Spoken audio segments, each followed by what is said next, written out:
दाने दाने पर लिखा है खाने वाले का नाम। एक सेठ कृष्ण जी का परम भक्त था। निरंतर उनका जप और सदैव उनको अपने दिल में बसाए रखता था। वो रोज स्वादिष्ट पकवान बनाकर कृष्ण जी के मंदिर निकलता था, पर रास्ते में ही उसे नींद आ जाती और उसके पकवान चोरी हो जाते। वो बहुत दुखी होता और कान्हा से शिकायत करते हुए कहता है, राधे, ऐसा क्यों होता है? मैं आपको भोग क्यों नहीं लगा पाता हूँ?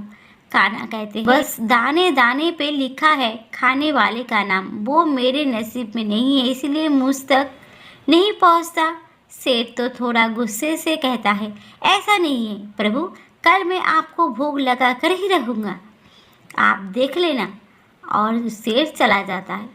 दूसरे दिन सेठ सुबह सुबह जल्दी नहा धोकर तैयार हो जाता है और अपनी पत्नी से 4 डब्बे भर बढ़िया बढ़िया स्वादिष्ट पकवान बनाता है और उसे लेकर मंदिर के लिए निकल पड़ता है।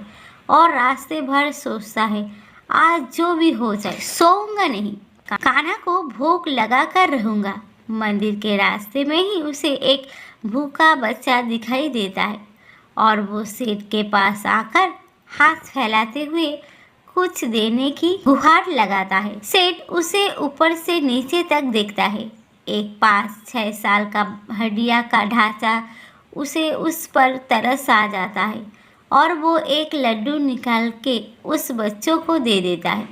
जैसे वह उस बच्चों को लड्डू देता है, बहुत से बच्चे की भीड़ लग जाती है। ना जाने कितने दिनों के खाए पिए नहीं, सेठ को उन पर करुणा आ जाती है। उन सबको पकवान बांटने लगता है। देखते ही देखते वो सारे पकवान बांट देता है। फिर उसे याद आता है, आज तो मैंने राधे को भोग लगाने का वादा किया था, पर मंदिर पहुंचने से पहले ही मैंने भोग खत्म कर दिया। अधूरा सा मन लेकर वहां मंदिर पहुंच जाता है और कान्हा की मूर्ति के सामने हाथ जोड़कर बैठ जाता है। कान्हा प्रकट होते हैं और सेठ को चिढ़ाते हुए कहते हैं, लाओ जल्दी लाओ, मेरा भोग, मुझे बहुत भूख लगी है, मुझे पकवान खिलाओ। सेठ सारा क्रम कान्हा को बता देता है। कान्हा मुस्कुराते हुए कहता है, मैंने तुमसे कहा था ना, दाने दाने पर लिखा है खाने वाले का नाम। जिसका नाम था उसने खा लिया, तुम क्यों व्यर्थ की चिंता करते हो? सेठ कहता है, प्रभु, मैंने बड़े अहंकार से कहा था आज आपको भोग लगाऊंगा, पर मुझे उन बच्चों की करुणा देखे ही नहीं गई और मैं सब भूल गया। कान्हा फिर मुस्कुराता है और कहता है, चलो आओ मेरे साथ। और वो सेठ को उन बच्चों के पास ले जाते हैं जहाँ सेठ ने उन्हें खाना खिलाया था और सेठ से कहते हैं, जरा देखो, कुछ नजर आ रहा है? सेठ की आंखों से आंसुओं का सैलाब बहने लगता है। स्वयं बाके बिहारी लाल उन भूखे बच्चों के बीच में खाने के लिए लड़ते नजर आते हैं।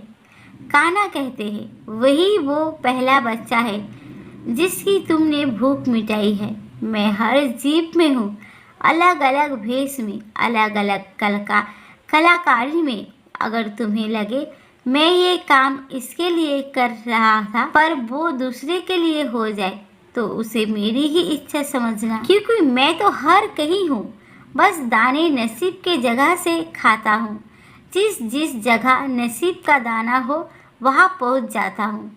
फिर इसको तुम क्या कोई भी नहीं रोक सकता, क्योंकि नसीब का दाना नसीब वाले तक कैसे भी पहुँच जाता है, चाहे तुम उसे देना चाहो या ना देना चाहो।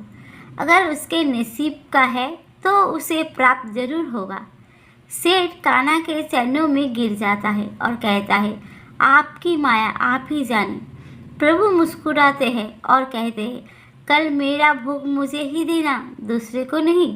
प्रभु और भक्त हंसने लगते हैं। आप लोगों के भी साथ ऐसा कोई बार हुआ होगा मित्रों, जैसे किसी और का खाना या कोई और चीज़ किसी और को मिल गई, पर आप भी कभी इस पर गुस्सा ना करें।